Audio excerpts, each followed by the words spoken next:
Il est l'heure du journal sur la télévision togolaise. Madame, Monsieur, bonsoir. Et voici les titres du journal. Le torchon brûle entre les populations autochtones et les Peuls dans Loti. Des affrontements entre les deux communautés ont fait de nombreux morts. Une situation qui a nécessité l'intervention de membres du gouvernement. À suivre tout de suite dans ce journal. Et puis c'est la bonne nouvelle de la semaine. C'est un Togolais qui a désormais les rênes du FIDA.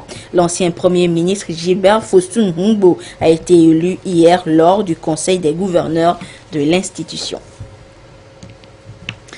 Voilà pour les titres. Une fois encore, bonsoir.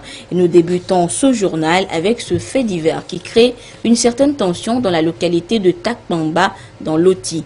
3 Togolais auraient été tués par des Peuls lors de ce qui ressemble à un braquage. Et la réaction des populations autochtones ne s'est pas faite attendre envers la communauté des transhumants. Une hache de guerre que les ministres de la Sécurité et de l'Action sociale tentent d'enterrer. Le récit des faits avec la correspondance de Désiré Aloy. Nous sommes dans la famille Tibabi, à Takpamba, environ 130 km au sud-ouest de la ville de Mango. Tout est parti de cette maison où le sieur Tibabi Ndjibi a perdu la vie avec son cousin et le maçon suite à un braquage à main armée dans la nuit du 8 au 9 février 2017. Un crime crapuleux qui a suscité une réaction violente des populations face aux suspects des Peuls, entraînant en somme 8 morts. Événement malheureux qui a occasionné des effets collatéraux négatifs dans les localités de Koundouare, Nali, Koumongo et autres. Des maisons et autres biens brûlés avec déplacement des populations. Le chef de l'État, touché par la situation, a dépêché 2 membres du gouvernement, les ministres Yark Damhan et Léa Tchabinandi Kolani, respectivement en charge de sécurité et de la protection sociale, pour présenter ses condoléances aux familles éplorées et leur livrer son message de retenue de paix à l'ensemble des populations visitées. Les individus sans foi ni loi, armés d'armes de guerre, sont allés froidement abattre 3 individus, dont un commerçant, dans son domicile à Takpamba. Et la population s'est organisée, appuyée des forces de sécurité pour poursuivre ces malfaiteurs. Et ces malfaiteurs, ayant senti qu'il y avait la pression, ont dû abandonner les motos qu'ils ont utilisées. À partir de ces motos, ils ont pu identifier certains malfaiteurs qui malheureusement sont des Peuls. À partir de cet instant, la population qui ne pouvait pas supporter cette douleur, qui a manqué de retenue, s'est déchaînée sur la population Peul qui vit dans ces localités, aussi bien à Takpamba que dans les cantons environnants. Et c'est ça qui a provoqué le déplacement de ces populations, de ces communautés Peul. Et aujourd'hui, le chef de l'État nous a dépêché d'apporter à ces populations son message de compassion, ses condoléances aux familles éplorées, à toutes les familles éplorées, et son soutien, et appeler les uns et les autres à la retenue. La paix n'a pas de prix. Dieu merci, depuis le 10, il y a un calme précaire qui règne dans ces localités. Et je tiens à saluer les chefs cantons qui se sont battus, qui ont eu à raisonner leurs administrés de ne pas chercher à se faire justice. Donc il y a un calme qui est revenu. Nous pensons que ce calme va continuer pour que ceux qui sont déplacés puissent rejoindre leur habitation. Il dit ces malfaiteurs qui sont allés tuer 3 personnes à Takpamba, peut-être le jour là ils ont eu à rencontrer certains, mais qui ont préféré se taire. Nous leur avons dit d'être vigilants et dénoncer tout ce qui peut amener des problèmes, tout ce qui peut compromettre la paix civile, tout ce qui peut compromettre la cohabitation, tout ce qui peut compromettre le vivre ensemble entre eux. Un applaudissement comme signe d'apaisement pour dire aussi oui au message du chef de l'État qui est de cœur avec les populations de la zone touchée, Takpamba et ses environs. Aujourd'hui, le chef de l'État a envoyé une délégation pour nous rassurer qu'il est de cœur avec nous. Nous avons reçu ce message d'apaisement et nous faisons confiance au président de la République, son Excellence Faure Essaouzina Gnassingbé, pour son soutien. Nous allons cultiver la paix. Tous ces mouvements de gauche et de droite seront arrêtés. Un message bien reçu aussi à Kountouré. Nous, la population de Kountouré, on a bien compris le message du chef de l'État que sinon, sans la paix, on ne peut rien faire comme un développement. Nous allons beaucoup respecter le message. L'acte au départ est très condamnable et rien ne justifie des réactions aussi violentes selon les ministres qui ont appelé les populations et surtout les jeunes à contribuer à l'apaisement. Ils les ont conviés à une prise de conscience, à la retenue, la vigilance, la culture de tolérance, l'acceptation de l'autre dans toutes ses différences, une satisfaction observée globalement pour signifier plus jamais ça. S'adressant aux forces de sécurité, le ministre Yark a attiré davantage leur attention et leur a demandé d'éviter la compromission. Et une fois la situation décantée, donc les deux émissaires du chef de l'État ont rendu visite aux victimes collatérales de ces événements malheureux, les déplacés qui se sont retrouvés dans des camps de Mango. Nous retrouvons Désiré Aloy. Des hommes, femmes et enfants déplacés à Koumongo, à Sagbebou, à Sadoré et à Mangoville, dans l'Oti, suite aux événements malheureux de Takpamba qui ont entraîné des répercussions un peu partout dans la zone. Dans ces camps, ils sont 1833 victimes, 287 ménages affectés et recensés, parmi eux 162 élèves. Des victimes qui ont reçu les mots de compassion du président de la République à travers le ministre Yark Damhan de la sécurité et de la protection civile et Léa Tchabinandi Yantiare Kolani en charge de l'action sociale, de la promotion de la femme et de l'alphabétisation. Pour les ministres, la paix n'a pas de prix et si elle est menacée, elle est comme un œuf cassé, bloquant tout processus de développement. Donc il y a un calme qui est revenu. Nous pensons que ce calme va continuer pour que ceux qui sont déplacés puissent rejoindre leur habitation. Ils sont à Takomba, ils sont à Nali, ils sont à Koumongo depuis des années. Ils élèvent leurs bêtes. Il a fallu cet événement pour que les gens aient leurs maisons brûlées, les gens aient leurs bêtes abattues. Donc nous leur avons demandé d'être vigilants. Les autorités travaillent dans le sens de l'apaisement pour qu'ils puissent très rapidement rejoindre leurs habitations. Il y a des élèves ici. Ici, c'est le centre de Sabiougou. Il y a plus de 1200 personnes. Nous sommes allés à Koumongo, où il y a plus de 400 personnes. Aujourd'hui, certains ont eu la chance d'être hébergés par des frères. D'autres sont sous les tentes. Notre devoir, c'est de travailler pour l'apaisement, pour qu'ils puissent rejoindre leurs habitations. Dans leur déplacement, des vivres et des non-vivres pour une assistance d'urgence. Les dispositions ont été prises pour leur apporter des vivres et des non-vivres. Et sur place, nous avons des équipes techniques qui se sont organisées pour assurer dans le calme la distribution de ce que nous avons apporté. Et parmi les non-vivres, nous avons des nattes, des couvertures, les gens en ont besoin. Nous avons du savon. Nous avons également des couvertures et des habits sous forme de friperie. Nous avons apporté des médicaments aussi pour qu'on puisse assurer les soins, les premiers soins en cas de maladie. Nous avons demandé que ce soit aux peuples et aux populations autochtones d'être tolérants, de pouvoir se respecter les uns et les autres et de faire l'effort de vivre ensemble. Abattus par les événements, ils gardent espoir après le réconfort du chef de l'État. Tous nos biens, tout est brûlé. Actuellement, nous sommes ici, par exemple, je suis étudiant à Kara. Nous sommes nés à Takwamba, retrouver nos parents là-bas. On peut dire qu'eux aussi sont nés là-bas depuis longtemps. Donc on ne peut pas compter les années qu'on a fait à Takwamba. C'est compte tenu de ces situations, de ces événements qui nous ont vraiment déplacés avec regret. Nous prions Dieu que par l'intervention du président de la République, prions Dieu que nous avons espoir que ça va marcher et c'est en train de marcher et que après nous allons retourner chez soi.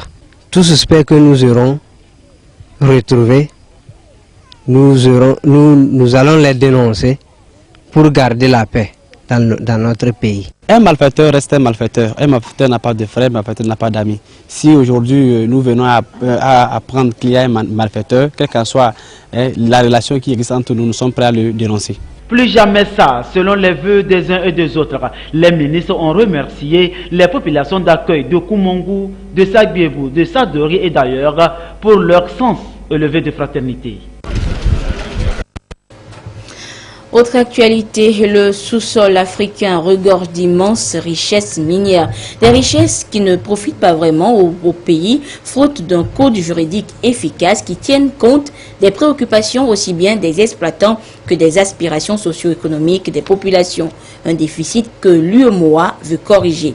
Et le Togo se conforme à la loi en adoptant ce jour son code minier communautaire national à transmettre à l'UEMOA. Les précisions avec Ekwe Salah et Adolphe Paka. L'industrie extractive togolaise est largement dominée par l'exploitation du phosphate. Et le Togo dispose d'un sous-sol qui regorge également d'autres minerais comme le marbre, le clinker et le fer. Toutes ces richesses auraient pu profiter au pays et aux populations riveraines si et seulement si des dispositions législatives étaient rigoureuses. Actuellement, le code minier en vigueur date de 1996 et est devenu donc obsolète. L'ancien code voulait attirer les investisseurs. Donc on avait prévu beaucoup d'exonérations. Les populations riveraines des mines donnent de la voix maintenant. La société civile aussi réclame des choses. Mais l'ancien code n'avait pas pris en compte tout ceci. Donc c'est pourquoi l'UEMOA a vu de reviser ce code. Revisiter ce code pour le rendre plus efficace et surtout qu'il soit plus profitable à toutes les parties prenantes dans l'extraction des mines. Une initiative de l'UEMOA qui vise en fait à harmoniser ce nouvel arsenal juridique dans ces 8 pays membres. L'avantage pour nos pays de l'avoir, c'est qu'ils tireront beaucoup plus de bénéfices de l'exploitation des ressources. Et il y a les populations locales qui profiteront des mannes de l'exploitation par le développement local, parce que le code a prévu la contribution des entreprises au développement local. Et puis il y a un nouveau contexte qui est pris en compte, qui est la RSE, qui est la responsabilité sociétale des entreprises. Le Togo a alors validé son code minier national qui sera transmis à l'UEMOA. Rendez-vous en mars prochain pour l'adoption du code commun sous-régional. Une fois ainsi harmonisé, l'exploitation des mines pourra profiter à la localité d'abord, au pays ensuite et enfin aux investisseurs. Ils sont nombreux ces centres dits d'accueil des enfants vulnérables ou défavorisés qui existent dans notre pays, mais peu remplissent les conditions requises pour cette mission. C'est ce que révèle une étude menée par le ministère de l'Action sociale qui revient également sur les critères de création de ces institutions censées protéger les enfants vulnérables. Les résultats de cette étude ont été présentés hier. Ramdan Bassina nous en dit plus. C'est depuis 2010 que le Togo a mis en place un cadre juridique visant à réglementer la prise en charge des enfants vulnérables dans les centres d'accueil. Après adoption et vulgarisation des normes et standards applicables à ces structures, l'heure est à la restitution du rapport d'évaluation, 5 ans après sa mise en application. Aujourd'hui, c'est l'étape de la région maritime. Pour nous, c'est important d'accompagner le gouvernement dans cet exercice parce que les résultats de l'évaluation ont montré qu'il y a des situations qui doivent être adressées, soit à travers la fermeture ou à travers le renforcement des capacités d'un nombre assez important comme des centres d'accueil. Et cela montre l'engagement, encore une fois, du ministère des Affaires de l'Action sociale et du gouvernement national. C'est le décret adopté le 4 août 2010 qui fixe les normes en termes de qualité des infrastructures d'accueil, des services à offrir et la responsabilité du personnel d'encadrement. Selon le décret, pour ouvrir un centre d'accueil, il faut avoir l'agrément du ministre chargé de la protection de l'enfant. Et cet agrément est délivré après plusieurs investigations sur le promoteur, sur le personnel, sur le cadre physique du centre. Lorsqu'il n'y a pas respect des conditions de ce décret, il y a le retrait pur et simple de l'agrément. Les promoteurs des centres d'accueil audités trouvent dans la démarche du gouvernement une volonté d'assainir le secteur et un encouragement à offrir aux enfants des cadres propices à leur épanouissement intégral. Je remercie le gouvernement pour cette initiative. Non seulement elle permet de nous interpeller, nous qui avons pris sur nous de prendre les enfants en charge et de respecter le droit des enfants. Cela va nous permettre de nous réorganiser et mieux faire la prestation sur la protection de l'enfant. De cet audit mené par le ministère en charge de l'action sociale auprès de 120 centres sur l'étendue du territoire national, 18 seulement répondent aux critères. 56 doivent améliorer leurs prestations, 46 sont déclarés problématiques, y compris 12 à fermer immédiatement pour l'intérêt supérieur des enfants. Autres résultats rendus publics cette semaine, ce sont ceux du programme de sécurité alimentaire. Un programme issu de la coopération entre le Togo et l'Allemagne pour réduire la pauvreté grâce à une réelle sécurité alimentaire dans notre pays. Alors, qu'en est-il aujourd'hui? Firmin Adjinari a parcouru le document. Voici son reportage.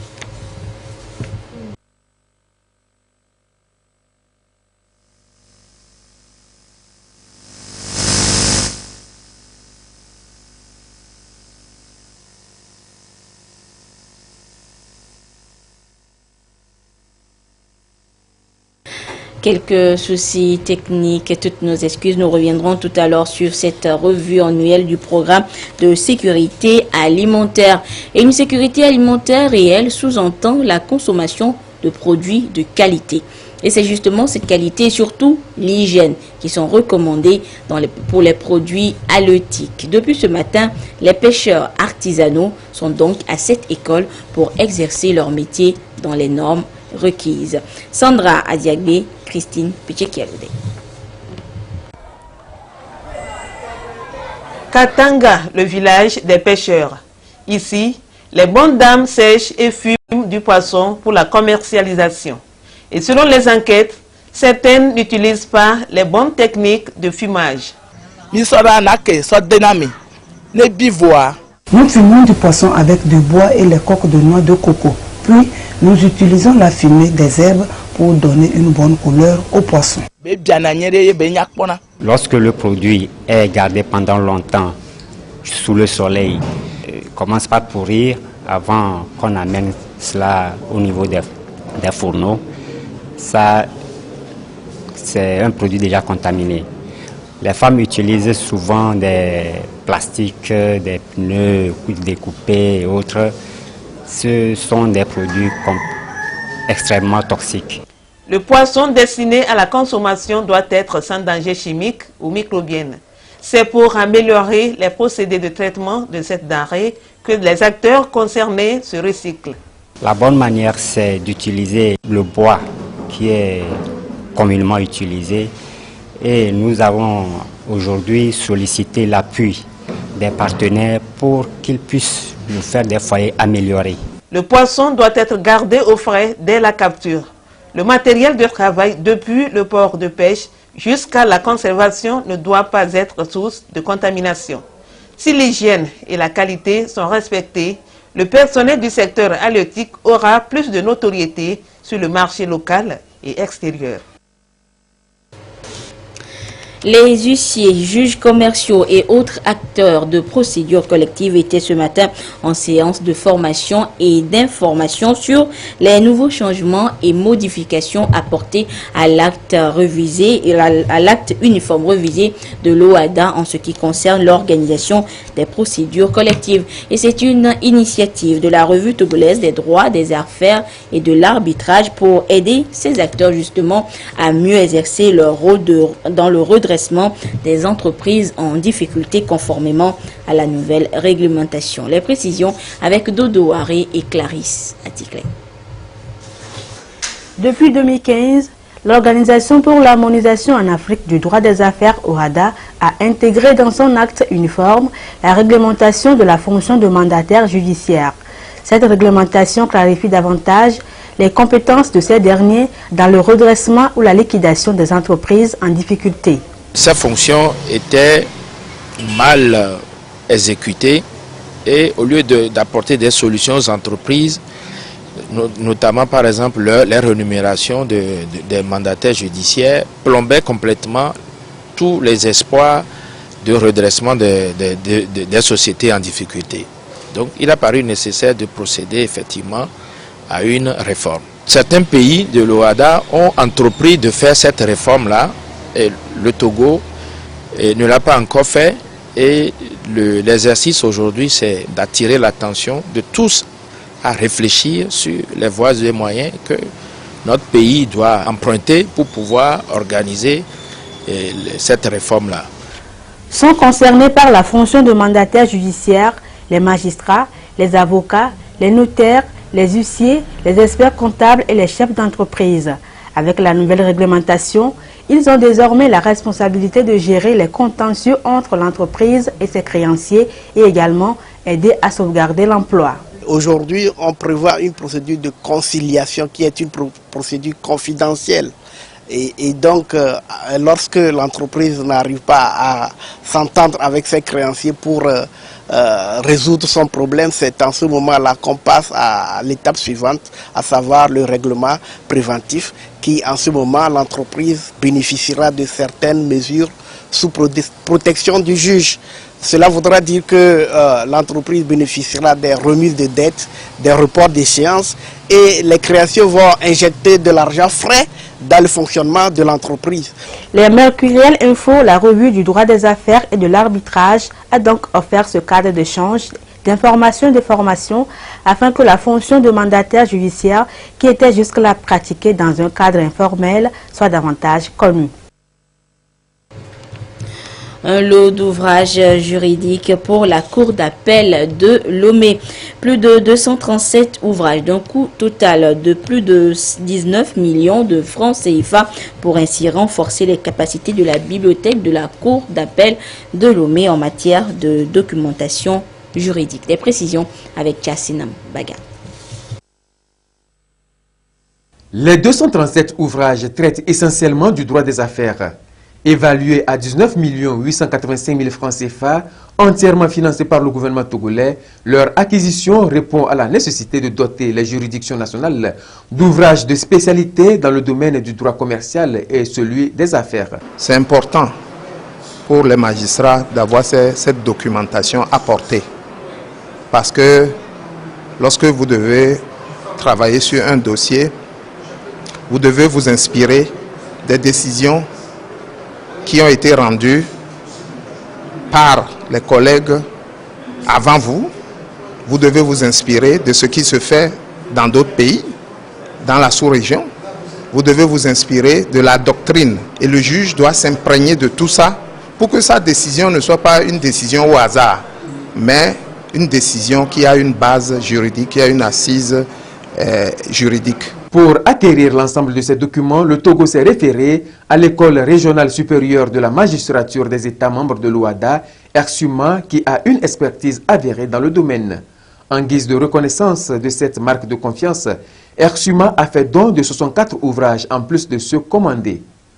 Pour une mise en place effective de cette importante documentation en vue de son exploitation immédiate, ERSUMA a dépêché sur place 2 de ses documentalistes qui procèdent à l'enregistrement, au traitement manuel et intellectuel et au rangement thématique des ouvrages dans les rayonnages. En Afrique, vous savez, quand quelqu'un vous fait confiance, vous avez aussi cette facilité de lui offrir même le plus de ce qu'il a demandé.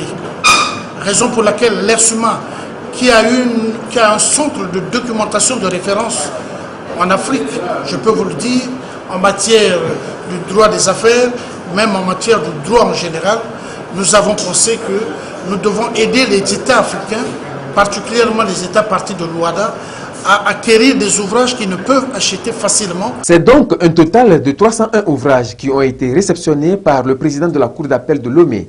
Il a salué la volonté des plus hautes autorités togolaises déterminées à améliorer le climat des affaires dans le pays. Pour travailler, il faut toujours avoir les moyens.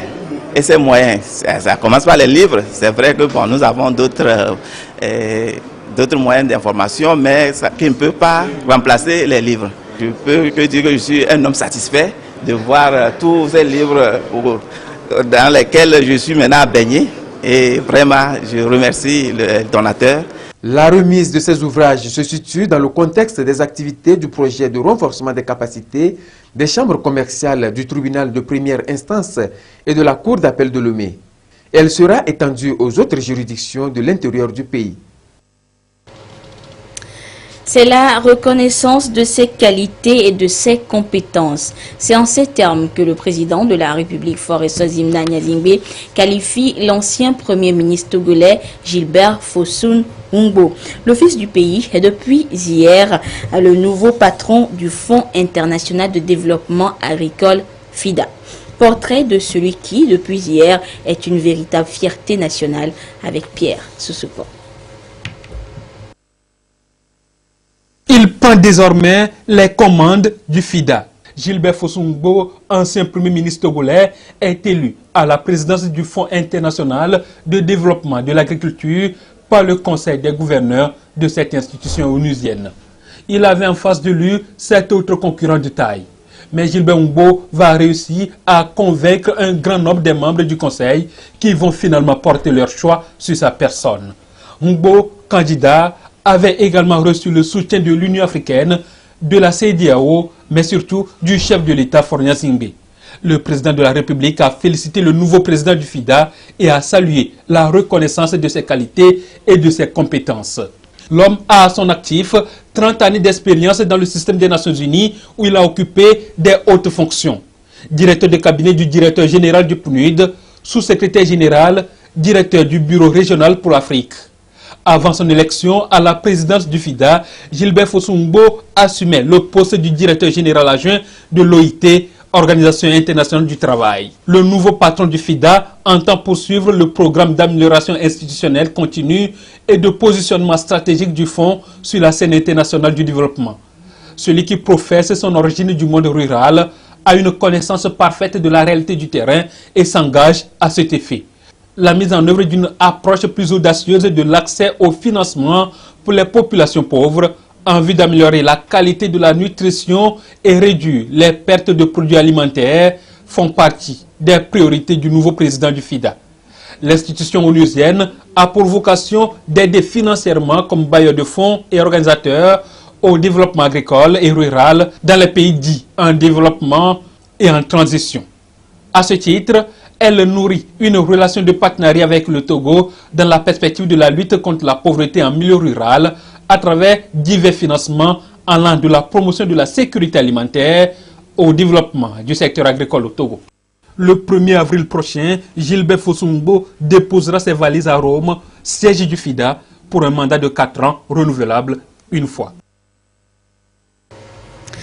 Après sa mise en place, le Conseil permanent de la Chambre régionale des métiers du Togo entretient un lien de partenariat avec celui de Cologne en Allemagne.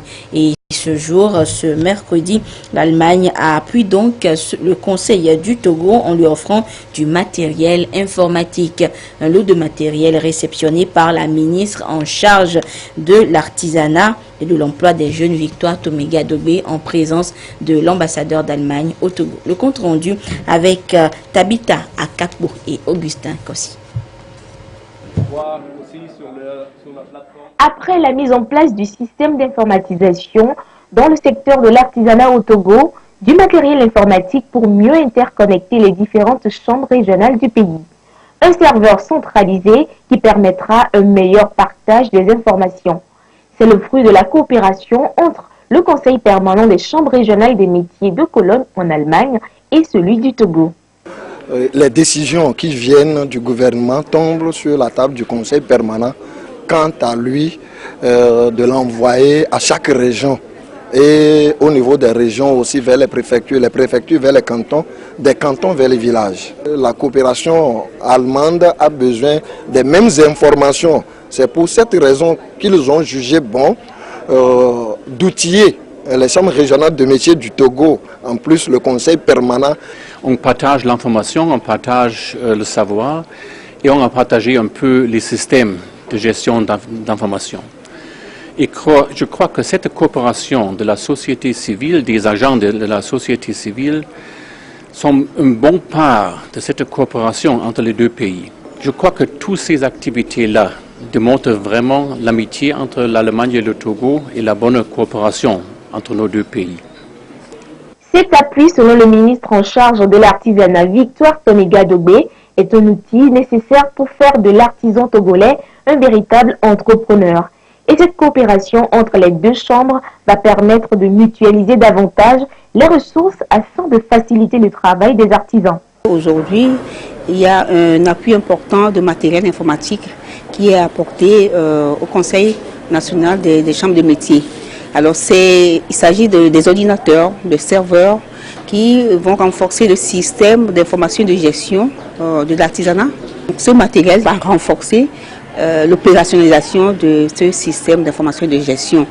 Et c'est très important pour notre pays parce que nous avons besoin de connaître le nombre de personnes qui opèrent dans l'artisanat dans notre pays pour mieux les accompagner. Aujourd'hui, nous avons beaucoup de partenaires qui veulent accompagner l'artisanat togolais, mais pour que cet accompagnement soit de qualité, soit bien ciblé, il faut absolument que nous puissions cerner le nombre d'artisans que nous avons et dans quel secteur, dans quel registre ils fonctionnent. L'artisanat est en pleine mutation au Togo. Le numérique est mis au service des artisans et le secteur est doté d'un code juridique. Avec la nouvelle politique nationale de développement de l'artisanat, l'interconnexion des chambres régionales de métiers et surtout avec les centres de ressources artisanales, les jalons se posent pour faire des artisans des opérateurs économiques.